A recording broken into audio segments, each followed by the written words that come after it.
और भाइयों, आप इतनी बड़ी तादाद में आज यहाँ आए हैं, गर्मी में मेरा इंतजार किया है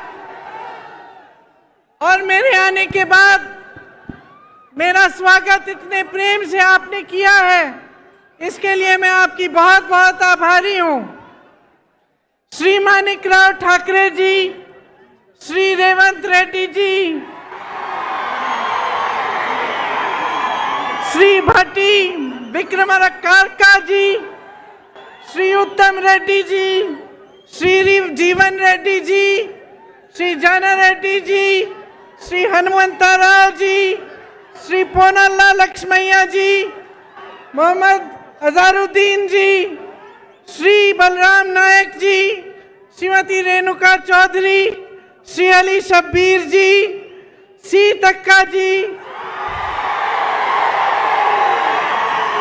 श्री मधु गौड़ जी, श्री जग्गा रेड्डी जी, श्री के राजू जी, श्री नरसिम्हा रेड्डी जी, वामसी जी, संपत जी, नदीम जावेद जी और रोहित चौधरी जी।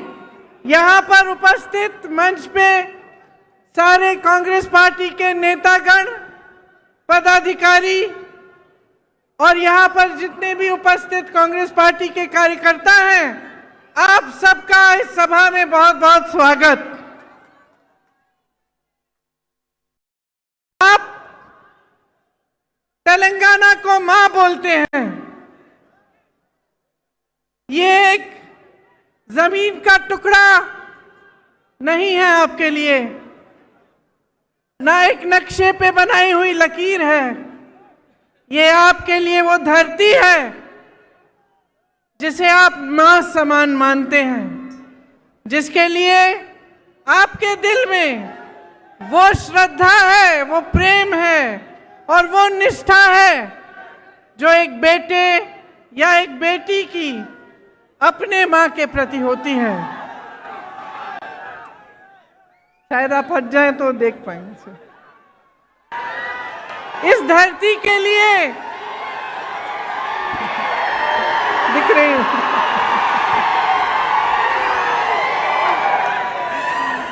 इस धरती के लिए सैकड़ों लोगों ने कुर्बानी दी। वीर श्रीकांताचार्य और सैकड़ों अमर वीरों ने तेलंगाना के लिए एक सपना देखा था और उस सपने के लिए उन्होंने अपना जीवन दिया। मित्रुलारा, कोशिश करूंगी। तेलंगाना विद्यार्थी अमरवीरल्लू ए आकांक्षाल कोसम आत्म बलिदानल्लू చేసుకున్నారు। ठीक बोला? उनकी क्या इच्छा थी, उनकी क्या आशा थी? उनकी इच्छा थी, उनकी लड़ाई थी कि यहाँ के युवाओं के लिए रोजगार बने, कि आने वाली पीढ़ियों को अपना पूरा हक मिले, उनके साथ ज्यादती न हो।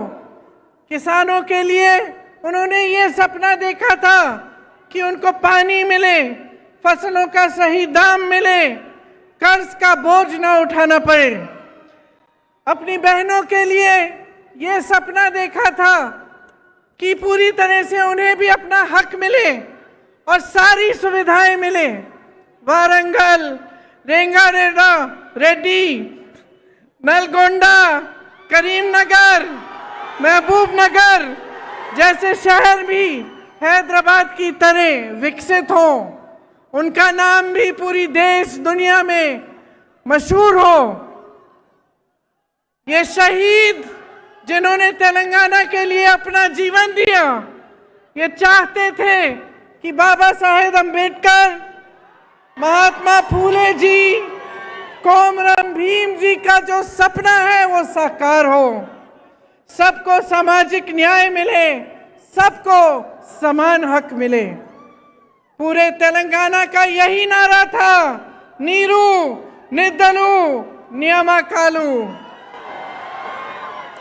पानी, फंड्स और रोजगार, यही आप सबका नारा था। इसके लिए सैकड़ों कुर्बानियां दी गई। किसान, युवा, महिलाएं, दलित, आदिवासी सब आंदोलन के नायक थे।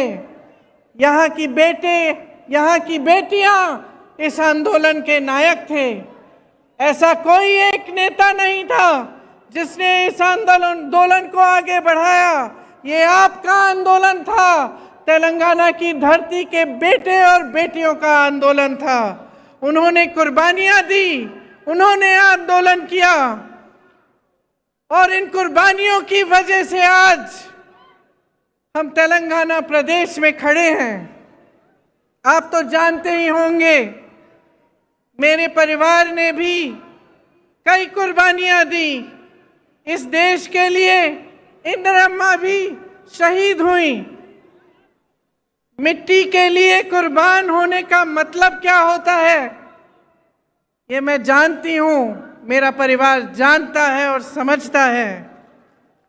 जब हम सब कहते हैं कि किसी शहीद की कुर्बानी व्यर्थ नहीं होनी चाहिए, तो इसका मतलब क्या होता है, मेरे परिवार के सदस्य जानते हैं।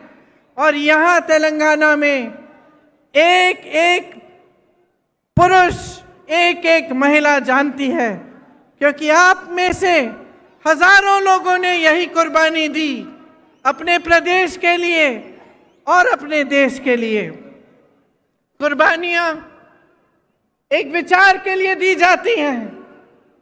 दिल में जो इंसान जिस चीज में विश्वास करता है, जिसके लिए लड़ता है, उसके लिए कुर्बानी दी जाती है। जब सैकड़ों युवाओं ने तेलंगाना के लिए कुर्बानी दी, तो मेरी मां सोनिया जी ने गहराई से ये समझा कि यहाँ की आवाज क्या है, यहाँ की जनता क्या चाहती है। और मुझे याद है कि एक सरल निर्णय नहीं था, एक तरह से एक मुश्किल निर्णय था, क्योंकि अगर सोनिया जी उस समय सत्ता के बारे में सोचती या अपनी पार्टी के लिए राजनीति के बारे में सोचती, तो शायद ये निर्णय नहीं ले पाती। लेकिन सोनिया जी ने आपके बारे में सोचा, आपकी इच्छा के बारे में सोचा, जो आंदोलन आपने बनाया था उसके बारे में सोचा, जो आप चाहते थे उसको सुना, समझा और तभी ये निर्णय लिया गया। तेलंगाना जब बना तो ये स्पष्ट था कि ये प्रदेश अपना रास्ता अपने आप तय करेगा। सबकी यही इच्छा थी और आशा थी कि एक मजबूत प्रदेश बनेगा, कि जितनी आशाएं आंदोलन में व्यक्त की गई थी, जितने बलिदान दिए गए थे, उनका आदर होता। और सब चाहते थे कि चाहे हमारी सरकार बने, चाहे किसी और की सरकार बने, लेकिन तेलंगाना एक नया प्रदेश बना है, अपने आंदोलन से उभरा है। इसमें सब किसान, दलित, आदिवासी, जनता, युवा सब शामिल हुए। तो हम सब चाहते थे कि कैसी भी सरकार आए, चाहे हमारी सरकार भी ना हो, लेकिन तेलंगाना के लिए कुछ अच्छा करके जाएगी और कुछ बनाएगी और आपको विकसित बनाने के लिए दिन रात काम करेगी। लेकिन अफसोस की बात है कि जो सपना और जो आपकी इच्छा थी नीरू निदलू नियमकालू की, वो अभी तक पूरी नहीं हुई। आज परिस्थितियां ये है कि सत्ताधारी नेताओं को ही पानी मिल रहा है। सारा फंड सत्ताधारी नेताओं को ही मिल रहा है और सारी जो नौकरियां हैं यहाँ के युवाओं को मिलने के बजाय उनके करीबियों और उनके दोस्तों को मिलती हैं। ये आपका सपना नहीं था। बीआरएस सरकार यहाँ एक शासन चला रही है जिसमें आपके सपने सरकार नहीं हो पा रहे हैं, साकार नहीं हो पा रहे हैं। उनको शायद ये लगता है कि ये प्रदेश उनकी जागीर है और वे इसके नए जागीरदार हैं, लेकिन इसके लिए आप नहीं लड़े। इसके लिए आपके बहनों, आपकी भाइयों ने बलिदान नहीं दिया। इसके लिए आपका आंदोलन नहीं चला। आपका आंदोलन इसलिए चला कि आपको अपना पूरा हक मिले, कि जितने रोजगार बन रहे हैं वो यहाँ के युवाओं और युवतियों को मिले। और इसीलिए जब बीआरएस की सरकार ने कहा कि वो आपको कर्ज मुक्त करना चाहती है और ये वादा दिया, 2.5 लाख किसानों पर आज भी 1.5 लाख रुपए का कर्ज है।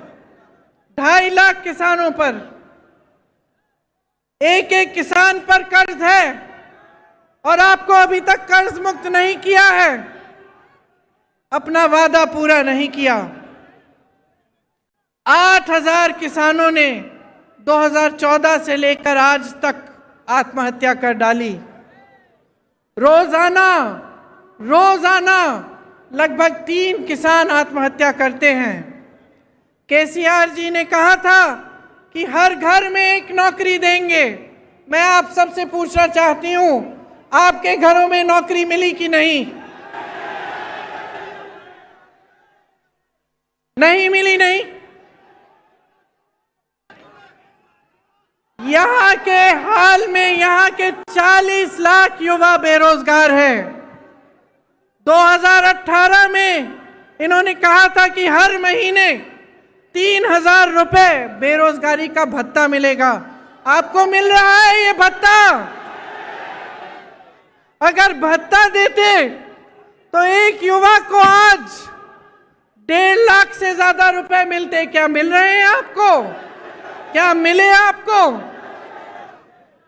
2 लाख नौकरियों के पद खाली पड़े हैं, सरकार में भरे नहीं गए हैं, आपको नहीं दिए गए। भर्तियों का खाल देखिए, टीपीएससी का पेपर लीक हो गया, कोई एक्शन लिया इन्होंने? किसी पे कार्रवाई हुई? जिन बच्चों ने मेहनत से पढ़ाई की थी, जिनके माता पिता ने अपनी मेहनत और ईमानदारी की कमाई से उनकी फीस दी थी ट्यूशन के लिए, उनकी कोई मदद, कोई सहायता हुई? पिछले 9 सालों में 12 स्टेट यूनिवर्सिटीज में एक भी भर्ती नहीं हुई है। सोचिए आप, उस्मानिया जैसी तमाम यूनिवर्सिटीज टीचर्स और फंड की कमी से जुड़ रही हैं। एक भी सरकारी यूनिवर्सिटी नहीं बनाई गई। प्राइवेट यूनिवर्सिटी जरूर बनाई हैं जिसमें आपको लूटा जाता है और फीस इतनी ज्यादा होती है कि आधी जनता तो उसको दे नहीं पाती। एससी, एसटी, ओबीसी, माइनॉरिटीज के लिए 15 लाख विद्यार्थियों के 4,000 करोड़ दबाकर बैठी है सरकार और कुछ नहीं किया है। भर्तियां नहीं हो रही हैं अध्यापकों की, कोई नौकरियां नहीं मिल रही हैं युवाओं की। तो ये परिस्थितियां हैं आज आपकी। आपको बहुत चीजें कही गई थी, बहुत वादे किए गए थे, लेकिन वो वादे पूरे नहीं किए। आप शायद जानते नहीं होंगे कि बच्चों के स्कूलों में, बच्चों के स्कूल भी कम हो गए हैं। कम बच्चे एनरोल हो रहे हैं पाठशालाओं में और शिक्षा का ही बजट कम कर दिया है। हाँ? आप सोचिए, आप सोचिए,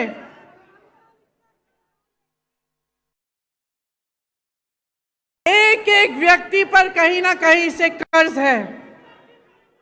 हर व्यक्ति के ऊपर हजारों रुपए का किसी न किसी तरह से कर्ज है। आपका पैसा सारा कहां गया? आपकी संपत्ति कहां गई? जो बड़े बड़े सपने आपको दिखाए थे, जो आपकी आशाएं थी, जिसके लिए आपने आंदोलन किया, अपना एक नया प्रदेश बनाया, उन आशाओं का क्या हुआ? आपको एक ऐसी सरकार मिली जिसने आपके सपने तोड़े। तो अब आपको तय करना पड़ेगा बहनों और भाइयों, कुछ महीनों में यहां पे भी चुनाव आएगा। मैं हर रोज पिछले 2 हफ्तों से कर्नाटका में प्रचार के लिए जा रही हूं। आज आखिरी दिन है। वहां खूब भाषण देके आई हूं और क्या कहती हूं मैं वहां, आप भी सुन लीजिए कि देखिए, ये प्रदेश, ये देश आपका है, और खास तौर से तेलंगाना, जहां पे आपने युवाओं ने बलिदान दिया इस प्रदेश को बनाने के लिए, ये आपका है। इसकी सुरक्षा, इसको संभालना, इसके भविष्य को मजबूत बनाना आपका भी कर्तव्य है। सबसे बड़ी जिम्मेदारी आपकी है। जब आप एक सरकार को चुनते हैं तो अगर आप जागरूक नहीं बनते, अगर आप ये नहीं देखते कि इस सरकार ने हमारे लिए क्या किया, कैसी स्कीम्स बनाई, हमारी आज परिस्थितियां कैसी हैं, पहले से सुधरी हैं कि पहले से ज्यादा मुश्किल परिस्थितियों में हैं हम, और उस जागरूकता के साथ आप नई सरकार नहीं चुनेंगे, तब नुकसान किसी नेता का नहीं होगा बहनों और भाइयों, नुकसान आपका होगा। नुकसान मेरी बहनों आपका होगा, आपके बच्चों के भविष्य का होगा।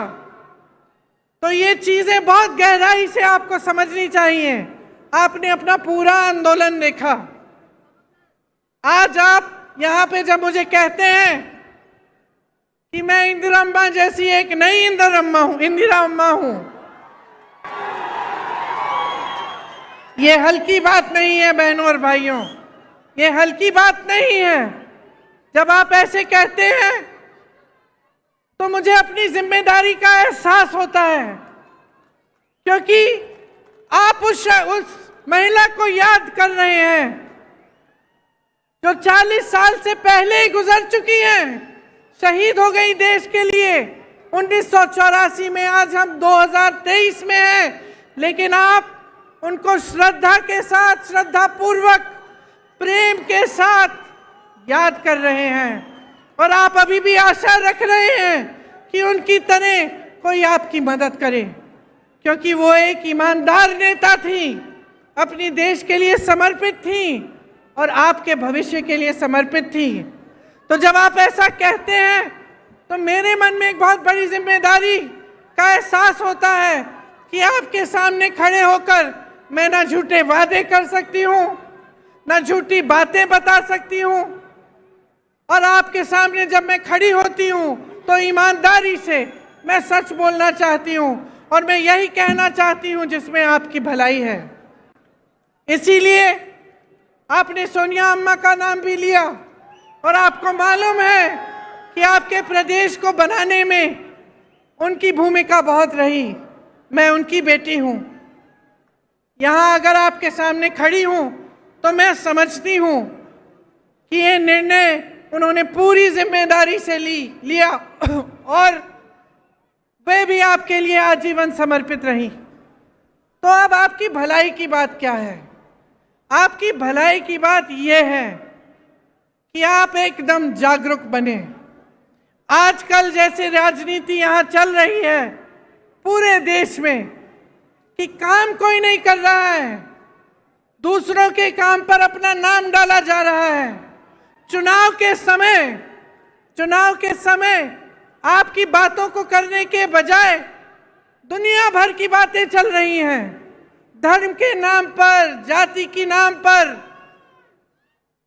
आपको गुमराह किया जाता है, आपके जज्बातों को उभारा जाता है ताकि आपका वोट मिल जाए, सत्ता मिल जाए, और उसके बाद कोई काम करने की जरूरत नहीं है, क्योंकि 5 साल बाद फिर से आपके जज्बातों पर वोट मांगेंगे, अपने काम पर वोट नहीं मांगेंगे, विकास पर वोट नहीं मांगेंगे। ये जो bye bye Modi, bye bye KCR आपने लिखा है, अगर आप सचमुच बाय बाय चाहते हैं तो अपनी जिम्मेदारी को समझिए। जो पार्टियां आपको बता रही हैं उनको परखिए, पढ़िए, देखिए कांग्रेस पार्टी क्या कह रही है। आज ये हैदराबाद का यूथ डिक्लेरेशन किया गया, ये आपका सम्मान है कि हम आज ये डिक्लेरेशन कर रहे हैं। और हम सब नेता यहाँ बैठे हुए, सब जो यहाँ मौजूद हैं, इस डिक्लेरेशन के लिए आपके प्रति जवाबदेह बनेंगे। अगर हमारी सरकार बनेगी, 5 साल बाद ये काम नहीं किए गए तो हमें निकाल देना।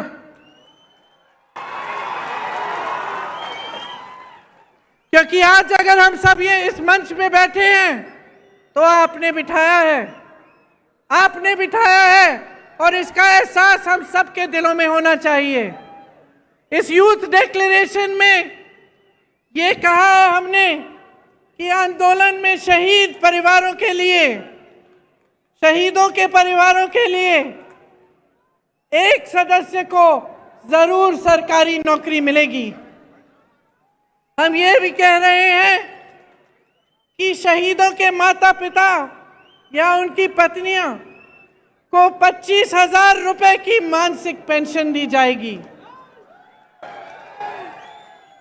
2 लाख सरकारी पद जो आज खाली पड़े हैं, इनको 1 साल के अंदर अंदर हम भरना चाहते हैं और इसका पूरा प्रयास करेंगे। जो SC, ST, OBC का बैकलॉग है भर्तियों में, इसको हम पूरा करेंगे। भर्ती के लिए हर साल एक जॉब कैलेंडर बनाया जाएगा। इसमें आपको पता चलेगा कि भर्ती के इम्तिहान कब हैं और इनके रिजल्ट कब आएंगे, ताकि स्कैम्स और घोटाले कम हों। बेरोजगार युवाओं के लिए हर महीने 4,000 रुपए बेरोजगारी भत्ता हम कह रहे हैं देंगे। और ये उस तरह का भत्ता नहीं होगा जो आज तक आपने देखा नहीं है, जो KCR जी ने आपको वादा करके बताया था। हम ये निर्णय ले रहे हैं कि आपको मिलेगा, और ये हम पूरा प्रयास करेंगे कि जल्दी से जल्दी अगर सरकार बने तो ये काम शुरू होगा। प्रदेश के 7 जोन्स में एम्प्लॉयमेंट एक्सचेंज बनाना चाहते हैं हम, और हर जिले में, जैसे रेवंत जी ने भी आपको बताया, स्किल डेवलपमेंट सेंटर बनाया जाएगा। तेलंगाना में सरकारी सहायता पाने वाली प्राइवेट कंपनीज की भर्तियों में तेलंगाना के युवाओं को 75% आरक्षण मिलेगा। स्पेशल गल्फ सेल बनेगा, जिसमें जो गल्फ के देशों में रोजगार के रास्ते बनते हैं, उनकी सुविधा आपके लिए बनाई जाएगी। शिक्षा को बढ़ावा दिया जाएगा। इन्होंने शिक्षा की बजट कम की है। आप सोचिए कि किस तरह का भविष्य बनाना चाहते हैं आपके लिए, अगर स्कूल ही नहीं खुलवा रहे हैं, अगर शिक्षा की बजट कम हो रही है। SC, ST, OBC, माइनॉरिटीज और EWS के ज़रूरतमंद बच्चों के लिए फीस का रीइंबर्समेंट किया जाएगा। जो 4,000 करोड़ सरकार के ड्यूज हैं वो क्लियर किए जाएंगे। खम्भम, मेडक में नई इंटीग्रेटेड यूनिवर्सिटीज बनाई जाएंगी। शिक्षा प्राप्त कर रही 18 साल से ऊपर की लड़कियों को इलेक्ट्रिक स्कूटर मिलेगा। हाँ, ये मुझे भी पसंद है, ये वाला। नई IIIT बनाना चाहते हैं हम, वर्ल्ड क्लास की स्पोर्ट्स यूनिवर्सिटी। ये सब काम हम करना चाहते हैं। और इसके अलावा बहुत सारी चीजें इस यूथ के जो आपने ये जो डिसीजंस लिए हैं उसमें लिखे गए हैं। आप सबको पढ़ना चाहिए और सबको अच्छी तरह से समझना चाहिए। तो अंत में मैं सिर्फ इतना कहना चाहती हूं कि अगर आज आपको अपने भविष्य को बचाना है, अपने प्रदेश को आगे बढ़ाना है, अपने देश को गलत तरह की राजनीति से बचाना है और एक ऐसी राजनीति स्थापित करनी है जिसके लिए जनता सर्वोपरि है, तो आपको जागरूक बनना एकदम सबसे ज्यादा महत्वपूर्ण चीज यही है। आपको जागरूक बनना पड़ेगा। मैं यही मांगने आई हूं आपसे, बार बार आपसे मिलती रहूंगी, बातें करती रहूंगी, और मेरी इच्छा यही है कि जो सपने शहीदों ने, आपकी बहनों, आपके भाइयों ने आपके प्रदेश के लिए देखे, जिन सपनों को साकार करने के लिए सोनिया अम्मा ने और कांग्रेस पार्टी ने ये निर्णय लिया था, और जिस प्रदेश के लिए इंदिरा अम्मा ने दिन रात काम किया था, वो एक विकसित मजबूत प्रदेश बने जो पूरी दुनिया में मशहूर रहे। यही मेरी इच्छा और आशा है। आप सबने बहुत बहुत ध्यान से मेरी बातों को सुना, इसके लिए मैं आपको बहुत धन्यवाद देती हूँ, बहुत धन्यवाद देती हूँ। एक बार मेरे साथ कहिए, जय हिंद, जय हिंद, जय हिंद। ధన్యవాద్। ఒక్క 2 నిమిషాలు వేచి ఉండవలసిందిగా